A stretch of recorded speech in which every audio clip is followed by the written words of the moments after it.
حسین حسین حسین حسین حسین حسین یا حسین حسین الغریب الغریب الحسین حسین الشہید الشہید الحسین حسین الغریب الغریب الحسین حسین الشہید الشہید الحسین. لا حول ولا قوة إلا بالله العلي العظيم. أعوذ بالله من الشيطان اللعين الرجيم. بسم الله الرحمن الرحيم. الحمد لله والصلاة والسلام على رسول الله وعلى آله آل الله لا سيما بقية الله ولعنة الله على أعدائهم أعداء الله من يومنا هذا إلى لقاء الله. أما بعد فقد قال الإمام علي بن الحسين زين العابدين عليهم السلام: وأما حق اللسان فإكرامه عن الخنا وتعبيده على الخير وحمله على الأدب وإجمامه إلا لموضع الحاجة والمنفعة للدين والدنيا.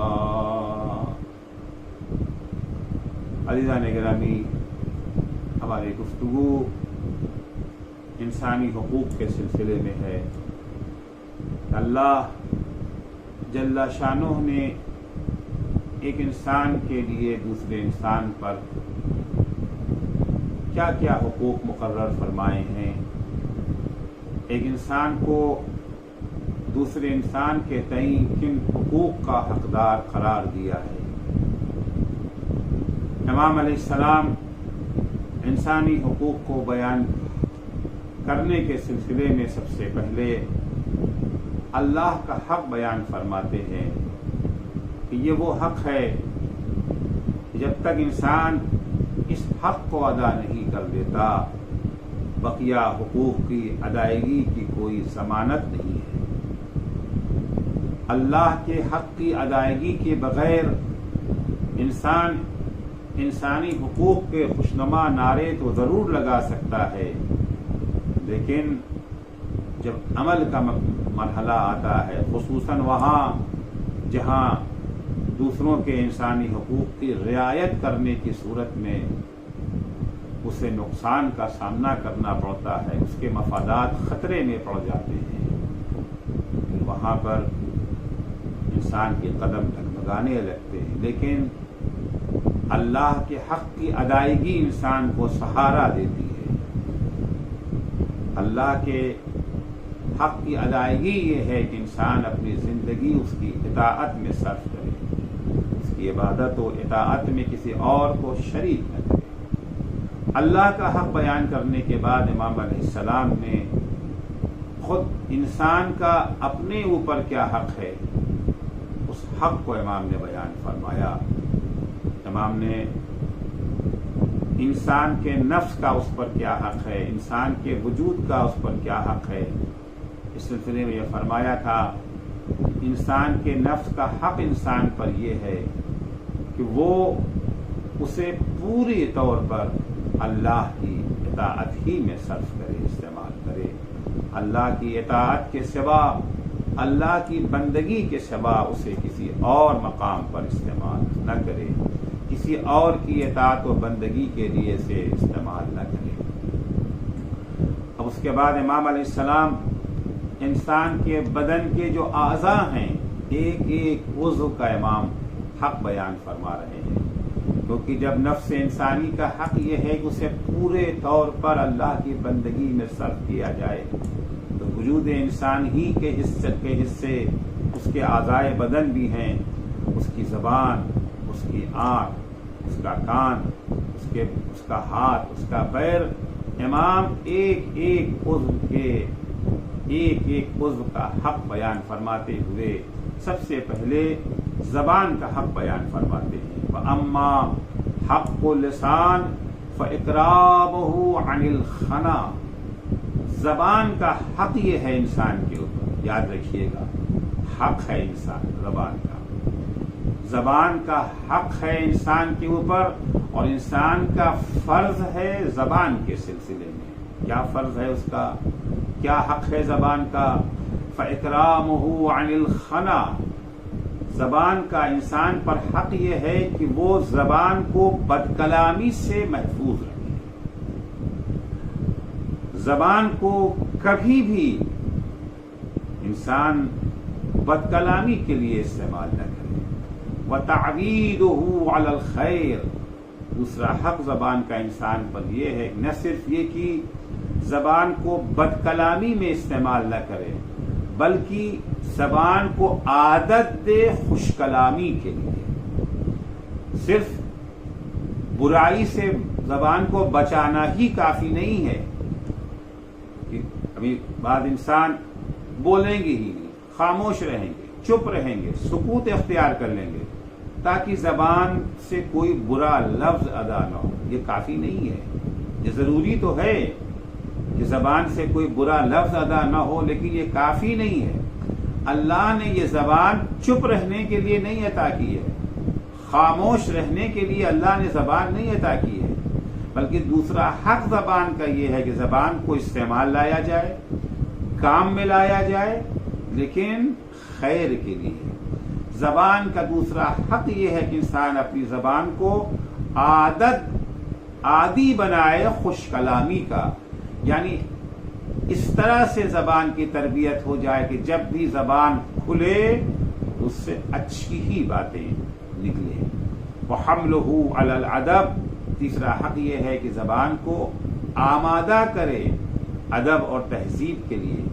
وَإِجْمَامُهُ إِلَّا لِمَوْضِعِ الْحَاجَةِ وَالْمَنْفَعَةِ لِلدِّينِ وَالدُّنْيَا، زبان کو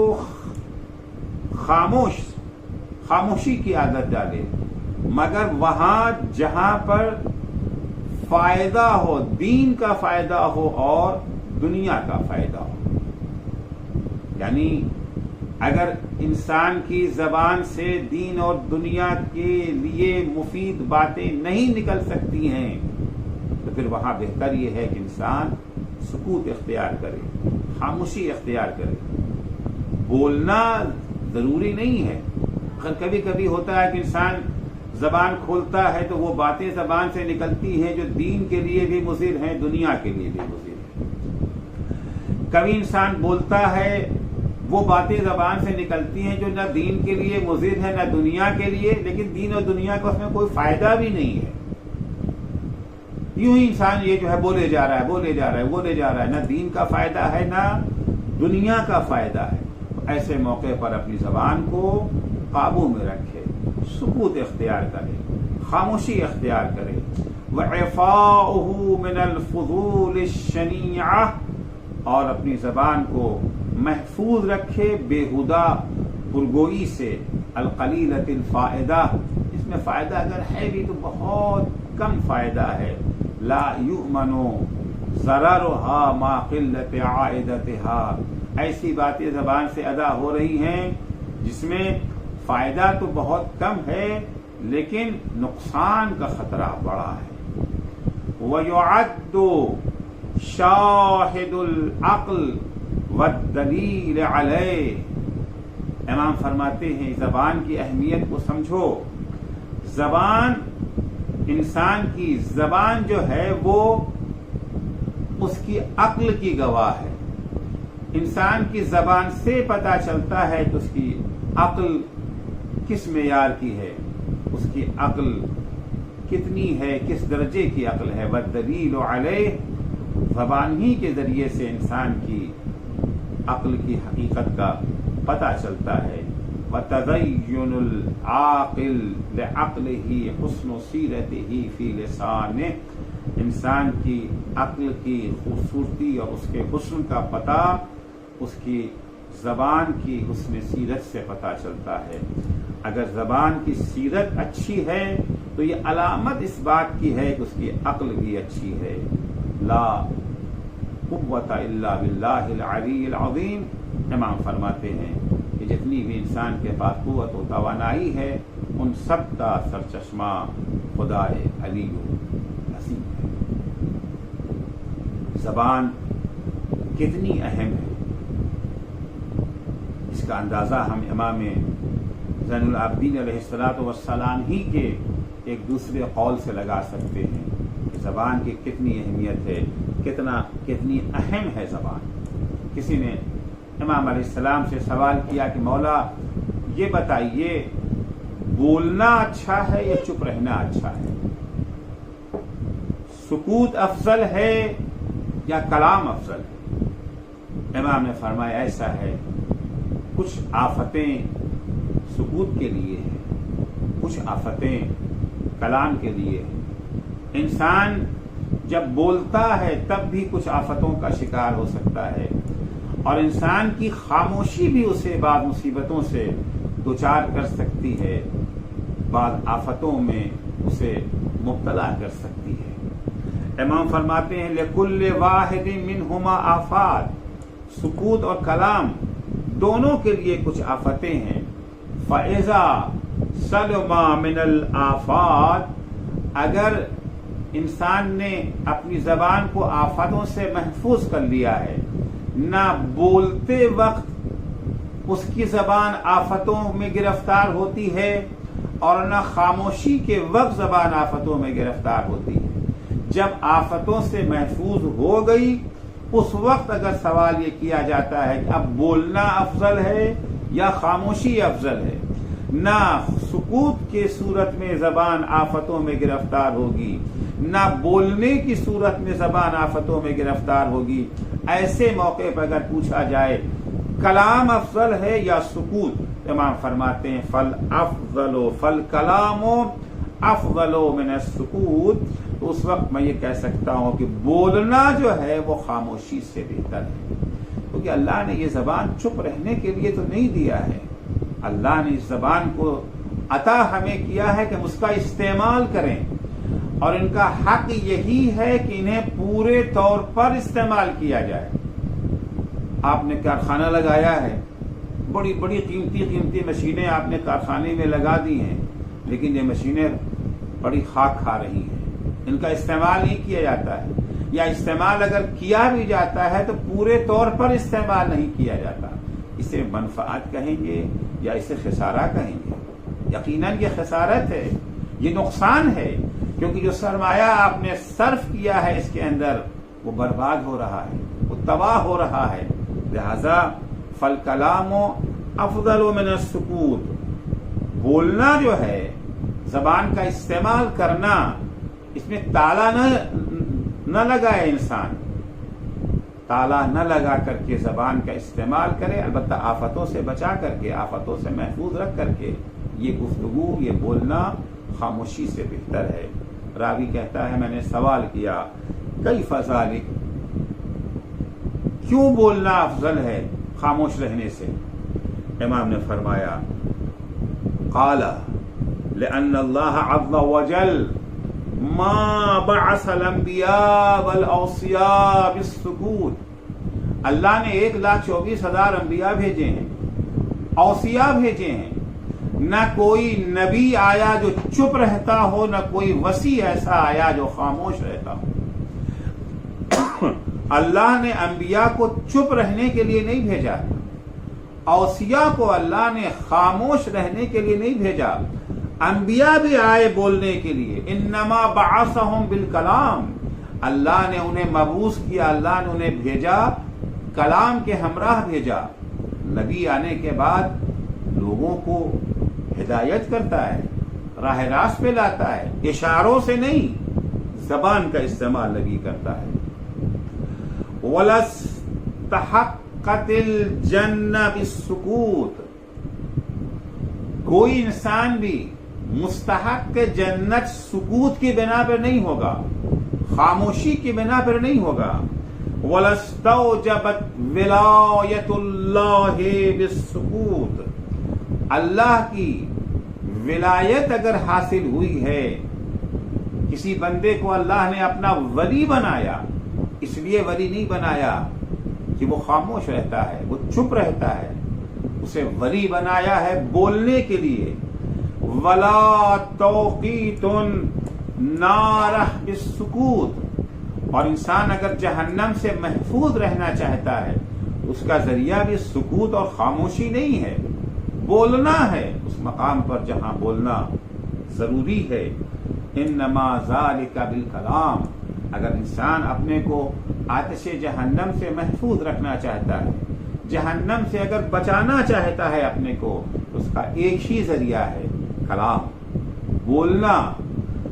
ما كنت لأعدل القمر بالشمس، میں ہرگز چاند اور سورج دونوں کو برابر قرار نہیں دے سکتا. تو امام کے قول کے مطابق زبان اگر نہ ہوتی تو انسان بولتا کیسے، اور انسان کے لیے بولنا افضل ہے، خاموش رہنا نہیں. البتہ شرط یہ ہے انسان گفتگو کے وقت آفتوں کا شکار نہ ہو. زبان جب کھول رہا ہے تو زبان غیبت میں استعمال نہ ہو، تہمت کے لیے زبان کو استعمال نہ کیا جائے، ظالموں کی چاپلوسی اور ثناخوانی کے لیے اسے استعمال نہ کیا جائے، باطل کی قصیدہ خوانی اور حمایت میں اسے استعمال نہ کیا جائے. ہر گفتگو، ہر کلام سکوت سے افضل نہیں ہے. مولائے کائنات علی ابن ابی طالب، حضرت علی ابن ابی طالب علیہ الصلوۃ والسلام زبان و بیان کی فضیلت کو ان لفظوں میں بیان فرماتے ہیں. امام فرماتے ہیں للانسان فضیلتان عقل و منطق، اللہ نے دیگر مخلوقات پر انسان کو جو برتری دی ہے، جانوروں سے اگر افضل قرار دیا ہے انسان کو، تو اس کی دو وجہ ہیں، اس کی برتری کے دو اسباب ہیں. ایک عقل ہے اور ایک نطق ہے، یہ بولنے کی طاقت. فبالعقل یستفید وبالمنطق یفید، عقل کے ذریعے انسان دوسروں سے فائدہ اٹھاتا ہے. وبالمنطق یفید، اور زبان کے ذریعے، گفتگو کے ذریعے، بیان کے ذریعے، کلام کے ذریعے انسان دوسروں کو فائدہ پہنچاتا ہے. عزیزو، یہ صرف انسان ہی کی خصوصیت ہے کہ وہ زبان کے ذریعے اپنے دل کی بات دوسروں تک پہنچا سکتا ہے. یہ صلاحیت نہ پیڑ پودوں میں ہے، نہ دریا و پہاڑ میں ہے، نہ جانوروں میں یہ خاصیت پائی جاتی ہے. جس طرح اللہ نے انسان کو عقل سے نوازا، قوت بیان سے نوازا، اسی طرح سے اللہ نے انسان کے عقل کو بھی پابند بنایا ہے، انسان کی زبان کو بھی پابند بنایا ہے. نہ دوسروں کو اپنی عقل کے ذریعے اسے اذیت دینے کی اجازت ہے، دوسروں کو اذیت و آزار پہنچانے کے لیے عقل کا بھی استعمال منع ہے، زبان کا بھی استعمال منع ہے. اللہ نے ہمیں یہ چراغ عقل صرف اور صرف انسانی زندگی سے اندھیرا دور کر کے اسے روشن و منور بنانے کے لیے عطا کیا ہے. انسانیت کے خرمن حیات میں آگ لگانے کے لیے یہ عقل اللہ نے ہمیں عطا نہیں کی ہے. اسی طرح سے زبان کے ذریعے سے بھی دوسروں کو تکلیف پہنچانا منع ہے. اللہ جل شانہ نے یہ زبان ہمیں فضول و عبث باتوں میں استعمال کرنے کے لیے عطا نہیں کی ہے. اس نے ہمیں فضول و عبث باتوں میں استعمال کرنے کی اجازت نہیں دی ہے.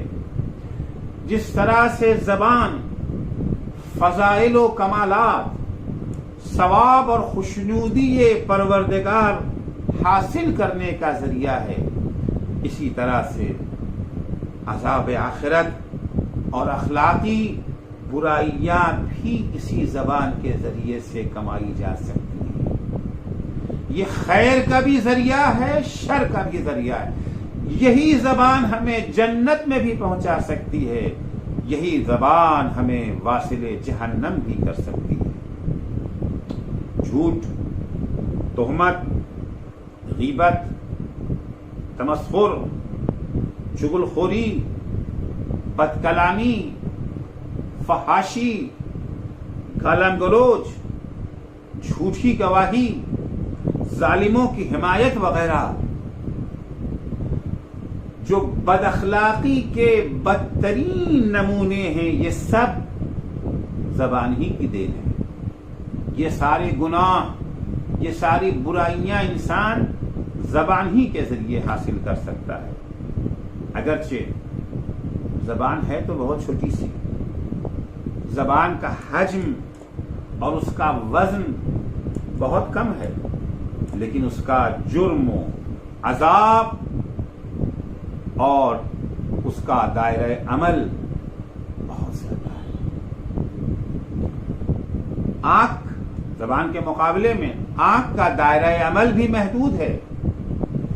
شکل، اس کا آنکھ کا دائرہ عمل کیا ہے؟ شکل و صورت اور رنگوں کی تشخیص تک محدود ہے. آنکھ سے ہم شکل و صورت کو پہچان سکتے ہیں، آنکھ کے ذریعے ہم رنگوں کو تشخیص دے سکتے ہیں. اس کے علاوہ آنکھ کے ذریعے سے اور کچھ نہیں کیا جا سکتا. کان کا کام بھی صرف آوازوں کو پہچاننا ہے، آوازوں کو پہچاننا اور آوازوں کو سمجھنا ہے. لیکن زبان کا دائرہ بہت وسیع ہے. جتنا وسیع عقل و فکر کا میدان ہے، اتنا ہی وسیع زبان کا بھی میدان ہے. جو عقل و فکر کا میدان ہے وہی زبان کا میدان ہے. عقل جو کچھ سوچتی ہے، عقل جتنے منصوبے بناتی ہے، جتنے تانے بانے بنتی ہے، زبان ان سب کو بیان کر سکتی ہے.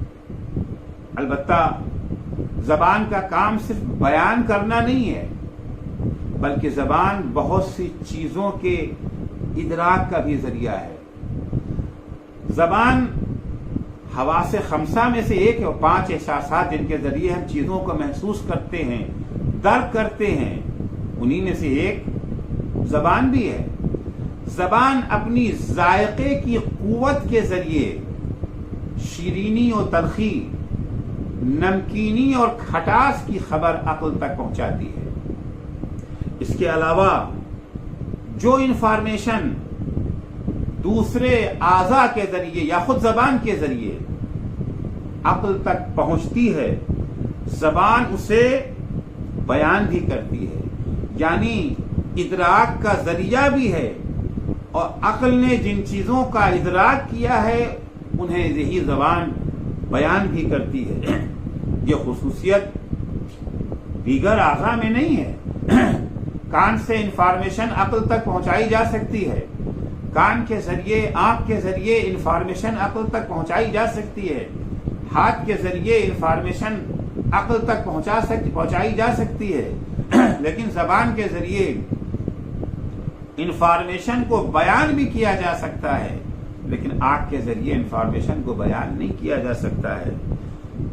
زبان اس کے علاوہ بیان اور انفارمیشن عقل تک پہنچانے کے علاوہ کھانے میں بھی انسان کی جو ہے معاونت کرتی ہے. بس زبان کا دائرہ بہت وسیع ہے. جتنا عقل کا دائرہ وسیع ہے اتنا ہی زبان کا دائرہ وسیع ہے. زبان کے مقابلے میں بقیہ اعضاء کا دائرہ بہت محدود ہے.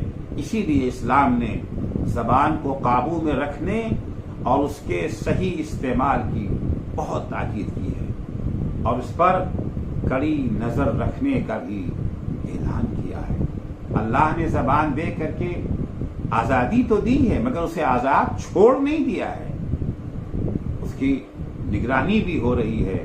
چنانچہ سورہ قاف کی آیت 18 میں ارشاد ہوتا ہے ما یلفظ من قول الا لدیہ رقیب عتید۔ انسان یاد رکھے کہ جو لفظ بھی اس کی زبان سے نکلتا ہے، جملے کی بات بھی نہیں ہے، جو لفظ بھی انسان کی زبان سے نکلتا ہے اس کے لیے اللہ نے نگہبان مقرر کر دیا ہے۔ ایک ایک لفظ کا انسان کو قیامت کے دن حساب دینا ہوگا، ایک ایک لفظ کا حساب۔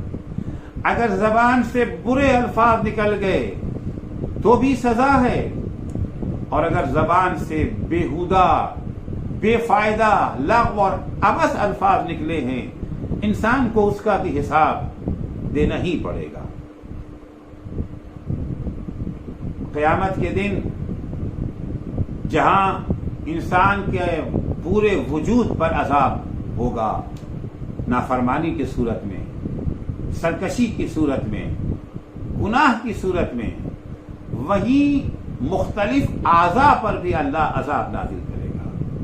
ایک عذاب تو پورے وجود پر ہے اور ایک عذاب مختلف اعضاء پر ہے۔ ہاتھ کا عذاب الگ ہے، پیر کا عذاب الگ ہے، آنکھوں کا عذاب الگ ہے، کان کا عذاب الگ ہے، زبان کا عذاب الگ ہے۔ ان تمام اعضاء کے درمیان سب سے شدید عذاب کا سامنا زبان کو کرنا ہوگا۔ رسول خدا صلی اللہ علیہ وآلہ وسلم کا ارشاد ہے کہ یعذب اللہ اللسان بعذاب لا يعذب به شيئا من الجوارح۔ اللہ جل شانہ جتنا سخت عذاب زبان پر کرے گا، اتنا سخت عذاب بدن کے کسی بھی عضو پر نہیں کرے گا۔ فیقول اے رب عذبتنی بعذاب لم تعذب به شیئا۔ زبان وہاں پر احتجاج کرے گی، بارگاہ معبود میں زبان شکوہ کرے گی، خدایا جتنا سخت عذاب، جیسا عذاب تو نے مجھ پر نازل کیا ہے، ویسا عذاب بدن کے کسی اور عضو پر تو نے نہیں کیا، وجہ کیا ہے؟ فیقال لہ، اللہ جل شانہ زبان کو جواب دے گا، وجہ معلوم کرنا چاہتی ہے کیوں تجھ پر شدید ترین عذاب ہوا۔ خرجت من کے کلمتن فبلغت مشارق الارض ومغاربها۔ تیرے ذریعے ایک لفظ دنیا کے سامنے آیا، تجھ سے ایک لفظ خارج ہوا، ایک لفظ نکلا کہ یہ لفظ منٹوں اور سیکنڈوں میں دنیا میں پھیل گیا، مشرق و مغرب میں سب کے کانوں تک تیرا یہ لفظ پہنچ گیا، انٹرنیٹ کے ذریعے، واٹس ایپ کے ذریعے، فیس بک کے ذریعے، مختلف سوشل میڈیا جو آج پایا جاتا ہے ان کے ذریعے سے آج جو بات ہم نے کہی ہے وہ ضروری نہیں ہے کہ اسی کمرے کی حد تک محدود رہ جائے، اسی فضا میں محدود رہ جائے، نہیں جو الفاظ زبان سے نکلتے ہیں ممکن ہے وہ لفظ پوری دنیا میں پھیل جائے۔ تو نے ایک لفظ بیان کیا اور وہ لفظ پوری دنیا میں پھیل گیا، جس کے نتیجے میں فَصُفِكَ بِهَدَّمُ الْحَرَامِ، تیرے اس لفظ کی وجہ سے کتنے ہی بے گناہوں کا خون بہ گیا۔ وَانْتُهِبَتْ الْمَالُ الْحَرَامِ، کتنے ہی محترم مال کو لوٹ لیا گیا۔ وَانْتُهِكَ بِهَا الْفَرْجُ الْحَرَامِ، کتنی ہی محترم پاک دامن خواتین کی عصمت و عفت لوٹ لی گئی تیری وجہ سے۔ آج آپ دیکھیں سعودی عرب کے ایک مفتی نے فتویٰ دے دیا شیعوں کا مال حرام، شیعوں کا مال حلال، ان کی جان حلال، ان کی عزت و ناموس حلال۔ اس مفتی کے ایک فتوے کی بنا پر داعش نے کیا کیا گل نہیں کھلائے، کتنے بے گناہوں کا خون بہایا، کتنے بچوں کو یتیم کر دیا، کتنی عورتوں کی عصمت و عفت سے کھلواڑ کیا گیا۔ یہ سارے گناہ تو ایک طرف، اور اپنے ان شنی ترین اور ذلیل ترین پست ترین اعمال کے ذریعے سے اسلام کو بدنام کیا گیا۔ یہ سب کسی ایک فتوے کی تو دین ہے۔ وعزتی وجلالی، خداوند متعال اپنی عزت و جلال کی قسم کھا کے کہتا ہے، میری عزت و جلال کی قسم، لأعذبنک بعذاب لا اعذب به شیئا من الجوارح، تجھ پر اتنا شدید عذاب کروں گا کہ بدن کے کسی عضو پر اتنا شدید عذاب نہ ہوگا۔ عزیزو، انسان اپنی زبان کو قابو میں رکھ کر قیامت کے دن عذاب الہی سے خود کو محفوظ رکھ سکتا ہے۔ بدن کے تمام اعضاء کی مصیبتوں کی ذمہ دار یہی زبان ہے۔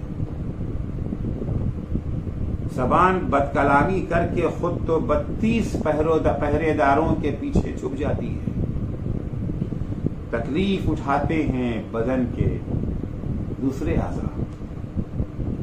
امام زین العابدین علیہ الصلوۃ والسلام ارشاد فرماتے ہیں، ان لسان ابن آدم یشرف علی جمیع جوارحی کل صباح فیقول کیف اصبحتم۔ زبان ہر صبح بدن کے تمام اعضاء و جوارح کو خطاب کرتی ہے، آنکھ کو خطاب کرتی ہے، کان کو خطاب کرتی ہے، ہاتھ کو خطاب کرتی ہے، پیر کو خطاب کرتی ہے، خطاب کر کے کہتی ہے کیا حال ہے تمہارا، تم لوگوں نے کس حال میں صبح کی ہے۔ فیقولون، یہ اعضاء و جوارح جواب دیتے ہیں، بخیر ان ترکتنا، ہم اچھے ہیں مگر ہماری اچھائی اور سلامتی اسی وقت تک ہے جب تک تم ہمیں بخیر و عافیت رہنے دو۔ وَيَقُولُونَ اللہ اللہ فینا وَيُنَاشِدُونَهُ وَيَقُولُونَ انما نصاب ونعاقب بک، سارے اعضاء و جوارح اس سے فریاد کرتے ہیں، التماس کرتے ہیں، خدا را ہمیں چین سے رہنے دو، اسے اللہ کا واسطہ دیتے ہیں، اور اعضاء و جوارح زبان سے کہتے ہیں دیکھو ہمیں ثواب اگر ملے گا تو تمہاری وجہ سے ملے گا، اور اگر عقاب بھی ہمیں ملے گا تو تمہاری وجہ سے ملے گا، تمہیں اللہ کا واسطہ ہے کہ ہمیں سکون و چین سے رہنے دو، وہ بات کرو جس سے ہمیں ثواب مل سکے، وہ باتیں نہ کرو جس کی وجہ سے ہم عذاب میں مبتلا ہو جائیں۔ تو زبان کی اہمیت، کتنی زبان کی اہمیت ہے، اس گفتگو سے اچھی طرح سے بات واضح ہوگی۔ امام علیہ السلام اس زبان کا پہلا حق جو بیان فرماتے ہیں کہ زبان کا پہلا حق یہ ہے کہ زبان کو بد کلامی سے محفوظ رکھو، زبان کے ذریعے سے کوئی بری بات، کوئی برا لفظ زبان سے ادا نہیں ہونا چاہیے۔ اکرامہ عن الحنا، پہلا حق زبان کا یہ ہے کہ اسے بد کلامی سے محفوظ رکھا جائے۔ بد کلامی کے مختلف یہ جو ہے مصادیق ہیں، مختلف شکلیں ہیں بد کلامی کی۔ بد کلامی کی ایک شکل گالی ہے، گالن گلوچ ہے، فحاشی ہے، کسی کو فحش دینا، سب و شتم ہے، یہ بد کلامی کی ایک شکل ہے۔ زبان کا ایک حرام استعمال کسی کو گالی دینا ہے، کسی پر سب و شتم کرنا ہے۔ رسول خدا صلی اللہ علیہ وآلہ وسلم فرماتے ہیں، رسول خدا صلی اللہ علیہ وآلہ وسلم کا ارشاد یہ ہے کہ ان اللہ حرم الجنت علی کل فحاش بذی اللہ جل شانہ نے ہر اس شخص کے اوپر جنت کو حرام قرار دے دیا ہے جو بد کلامی، فحاشی، گالم گلوچ اور سب و شتم کا مرتکب ہوتا ہے۔ ان اللہ حرم الجنت علی کل فحاش بذی قلیل الحیا، اللہ نے اس شخص پر جنت کو حرام قرار دیا جو بد زبان ہے اور بے شرم ہے، شرم و حیا جس کے ہاں نہیں پائی جاتی، لا یبالی ما قال ولا ما قیل لہ، کسی اس بات کی پرواہ ہی نہیں کہ وہ کیا کہتا ہے، اس کے بارے میں کیا کہا جاتا ہے، نہ اسے دوسروں کی کہی ہوئی باتوں سے کوئی شرم و حیا آتی ہے اور نہ جو باتیں اس کی زبان سے نکلتی ہیں، نہ اپنی گفتگو کا اسے کوئی خیال ہے، نہ اس کے بارے میں کیا لوگ کہتے ہیں اس کے بارے میں اسے کوئی خیال ہے۔ پیغمبر فرماتے ہیں ایسے شخص پر اللہ نے جنت کو حرام قرار دے دیا ہے۔ جنت میں اگر جانے کا شوق ہے، تمنا ہے، آرزو ہے جنت میں جانے کی، تو اپنی زبان پر قابو رکھے، زبان کو کنٹرول میں رکھے۔ سمعہ کا بیان ہے کہ میں ایک دن امام جعفر صادق علیہ السلام کی خدمت میں حاضر ہوا، آپ کی خدمت میں حاضر ہوتے ہی امام نے مجھ سے فرمایا، یا سمعہ ما هذا الذي كان بينك وجمالك، یہ سمعہ کہ تمہارے اور تمہارے اونٹ کے ساربان کے درمیان کیا چل رہا تھا، تم اسے کیا کہہ رہے تھے؟ ایاک ان تکون فحاشا او صخابا، اے سما یاد رکھو، خبردار، نہ تمہارا شمار گالی دینے والوں میں ہونا چاہیے اور نہ تمہارا شمار خام خواہ بلا وجہ چیخ پکار کرنے والوں میں ہونا چاہیے، او لعانن، اور نہ تمہارا شمار ان لوگوں میں ہونا چاہیے جو ہمہ وقت ایک دوسرے پر لعنت ہی کیا کرتے ہیں۔ فقلت واللہ لقد کان ذلک انہ ظلمنی، سمعہ نے کہا مولا میں نے بلا وجہ اسے گالی نہیں دی، میں نے بلا سبب اس کے ساتھ بدکلامی نہیں کی، اس نے مجھ پر ظلم کیا تھا، اس لیے میں نے اسے گالی دی۔ فقال ان کان ظلمک لقد اربیت علی، اے سمعہ اگر اس نے تمہیں گالی دی تھی تو تم نے اگر اس نے تمہارے اوپر ظلم کیا تھا تو تم نے اس کے ظلم میں اور اضافہ کر لیا، تم نے اگر اسے گالی دی تو کیا گالی دے کر کے تمہیں کوئی فائدہ مل گیا؟ اس نے ظلم کیا تھا، ظلم کے بعد تم نے اسے گالی دے دی، آیا تمہاری گالی سے تمہیں کوئی فائدہ پہنچا؟ ان ھذا لیس من فعالی ولا اامر بہ شیعتی، اے سمعہ نہ یہ ہمارا شیوا ہے، گالی دینا ہمارا شیوا نہیں ہے، گالی دینا ہماری سیرت نہیں ہے، ولا آمر بہ شیعتی، اور نہ ہم نے اپنے شیعوں کو یہ طریقہ سکھایا ہے، نہ ہم نے اپنے شیعوں کو گالی دینے کی، بد کلامی کی تعلیم دی ہے۔ استغفر ربک، اپنے رب سے استغفار کرو، ولا تعود، اور آئندہ کسی کو گالی مت دینا۔ سماع کہتے ہیں قلت استغفر اللہ ولا اعود، مولا میں اللہ سے استغفار کرتا ہوں اور انشاءاللہ آج کے بعد سے میں کسی کو گالی نہیں دوں گا۔ تو بدکلامی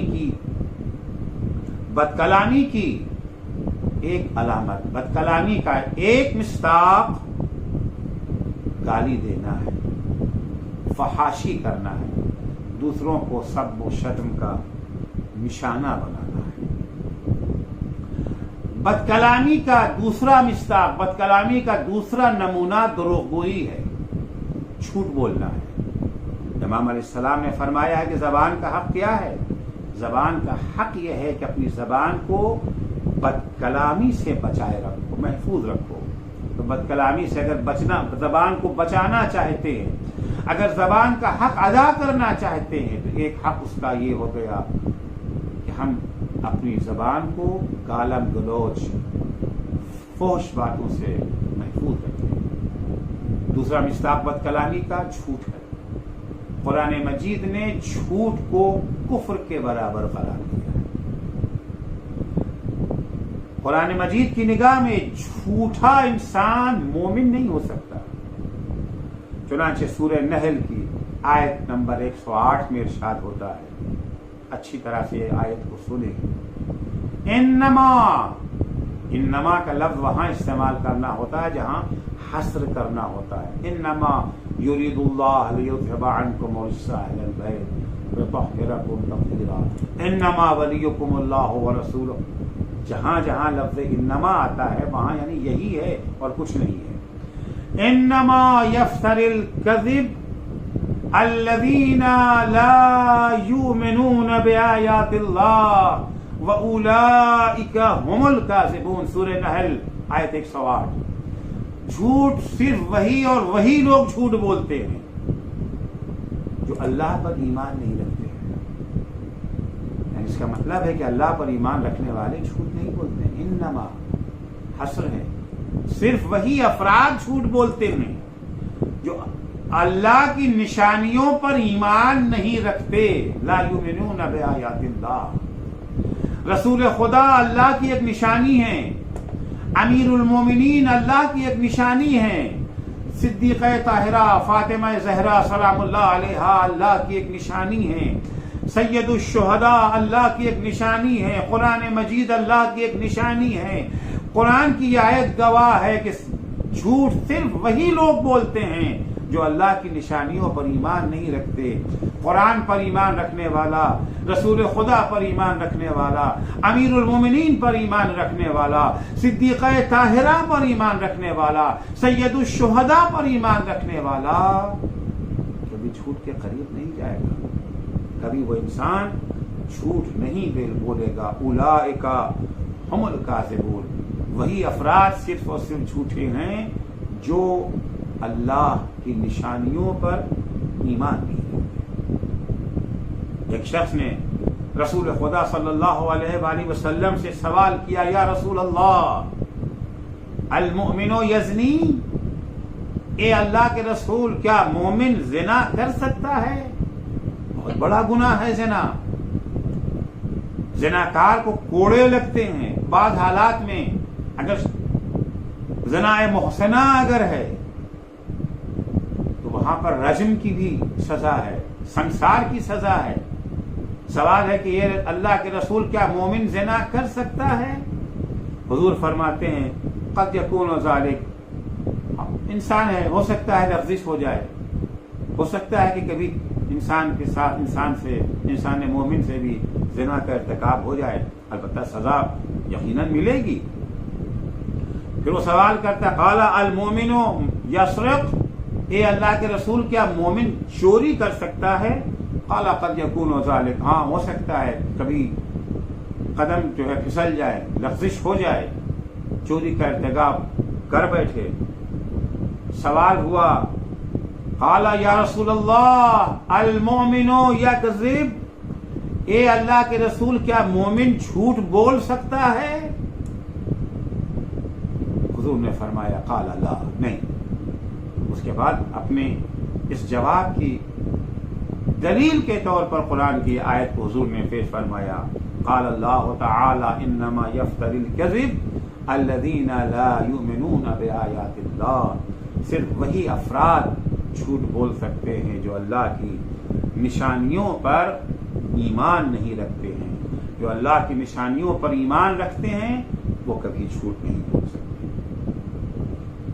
مولا کائنات حضرت علی ابن ابی طالب علیہ الصلوۃ والسلام بھی فرماتے ہیں کہ لا یجد عبد حقیقت الایمان حتی یدع الکذب جدہ وحزلہ بندہ اس وقت تک حقیقت ایمان تک پہنچ ہی نہیں سکتا، حقیقت ایمان تک اس کی رسائی ہو ہی نہیں سکتی ہے۔ ایمان لانا تو دور کی بات ہے، جب تک وہ اپنے کو جھوٹ سے دور نہ کر لے، نہ سنجیدگی سے جھوٹ بولے اور نہ مذاق میں جھوٹ بولے۔ بعض لوگ مذاق میں جھوٹ بولنے کو جائز سمجھتے ہیں، جھوٹ جب پکڑا جاتا ہے، میں تو مذاق کر رہا تھا۔ کس نے آپ کو مذاق میں جھوٹ بولنے کی اجازت دی ہے؟ نہ مذاق میں جھوٹ بولنا جائز ہے اور نہ سنجیدگی کے ساتھ جھوٹ بولنا جائز ہے۔ دروغ گوئی، کذب ایک ایسا گناہ ہے کہ اگر انسان اپنے کو اس گناہ سے بچا لے تو ہر گناہ سے انسان محفوظ ہو جائے گا۔ تمام گناہوں کی جڑ یہی جھوٹ ہے۔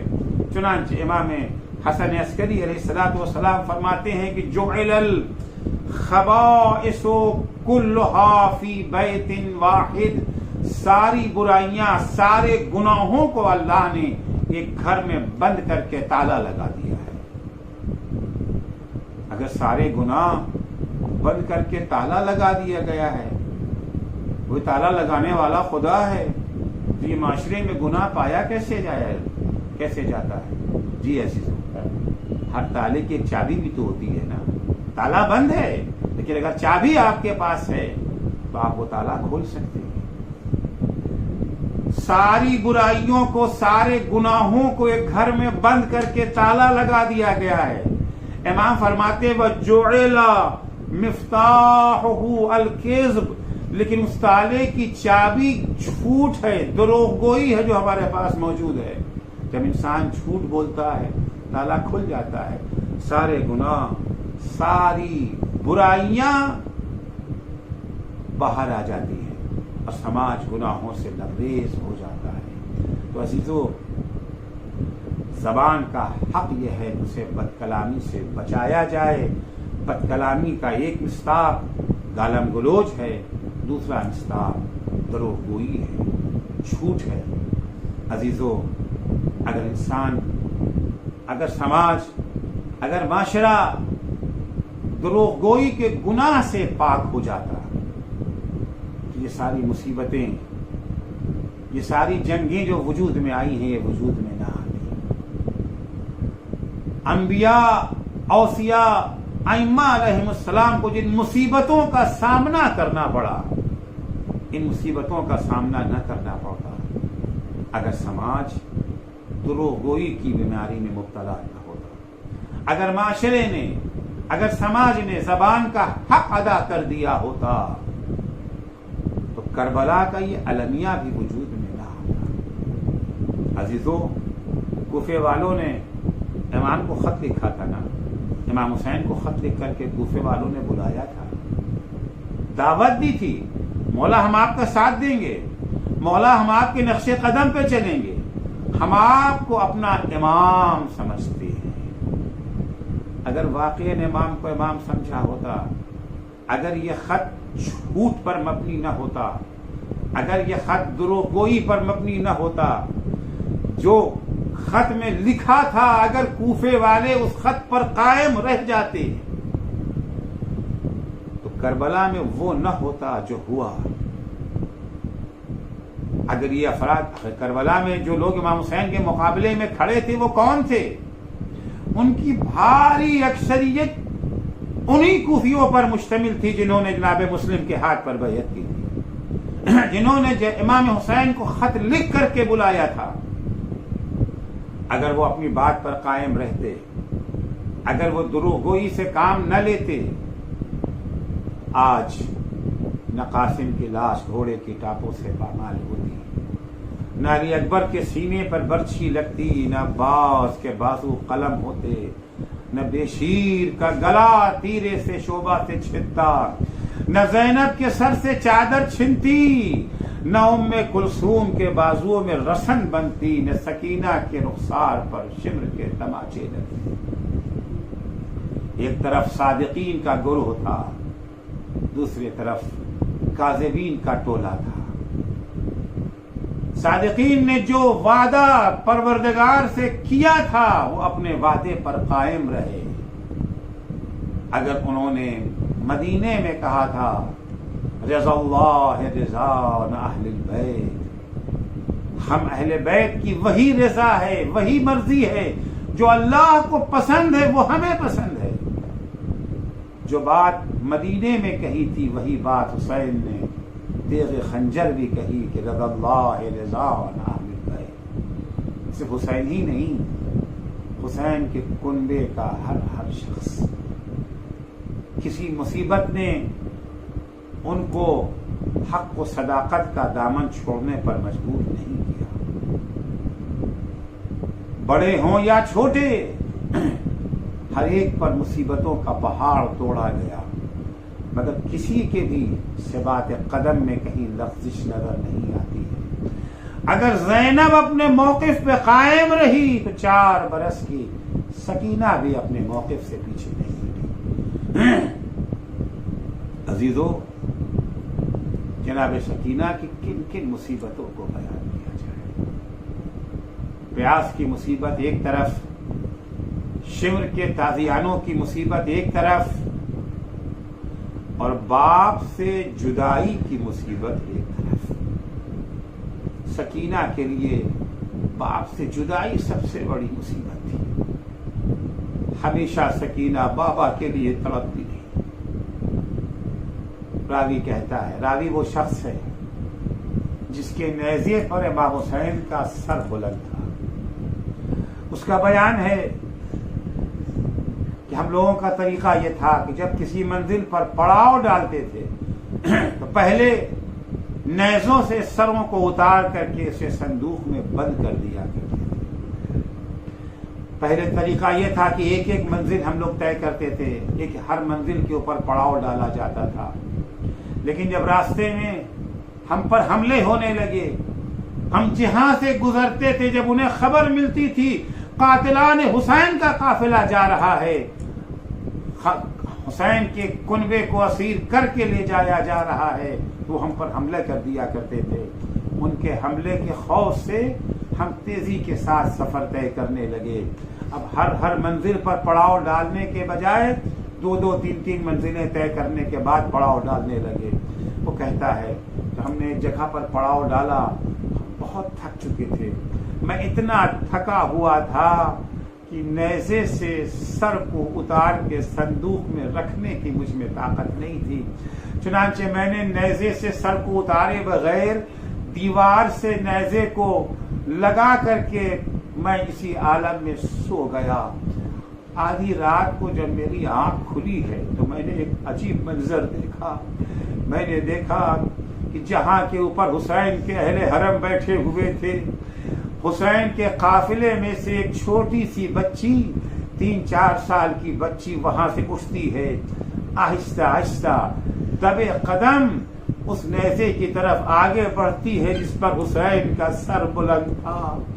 بچی کبھی آگے بڑھتی تھی، کبھی پیچھے ہٹ جاتی تھی۔ میں اگرچہ جاگ چکا تھا لیکن میں نے دوبارہ آنکھیں بند کر لی تاکہ بچی یہ سمجھے کہ میں سو رہا ہوں، لیکن میں کنکھیوں سے پورا منظر دیکھ رہا تھا۔ بچی کبھی نیزے کی طرف آگے بڑھتی تھی، بچی کبھی پیچھے ہٹ جاتی تھی۔ ایک دفعہ بچی ہمت کر کے آگے بڑھی، نیزے کے قریب آئی، نیزے سے اس نے سر کو اتارا، سر کو اپنی آغوش میں لیا، لے کر کے رخسار پہ رخسار رکھ کے بیان کرنے لگی، اے سکینہ کے بابا، ارے سکینہ کو چھوڑ کے کہاں چلے گئے؟